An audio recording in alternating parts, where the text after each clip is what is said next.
If you like planes, baseball, or learning about the past, you are going to love One Summer by Bill Bryson. This is a nonfiction book about the summer of 1927, and it includes a lot of very interesting people and true stories from that summer. It includes important characters like Charles Lindbergh, Babe Ruth, and Calvin Coolidge. An amazing part about this book is that it's split up into each month of the summer. Each month will focus on one of the main three characters and still talk a little bit about the other two.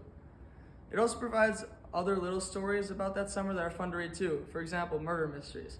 Some good books like this would be The Local School, A Conservation Notebook, and Vision to Reality, Stop Working, Start Living. This book changed the way I feel about 1927 a lot because although the 20s were a part of America's best decade, there are still a lot of bad things that happened too. It's just that the bad things aren't super terrible and the good things were amazing.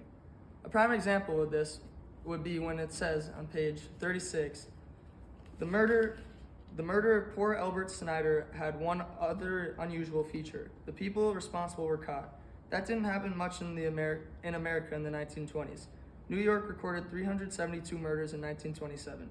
In 115 of those cases, no one was arrested. While arrests were made, the conviction rate was less than 20%.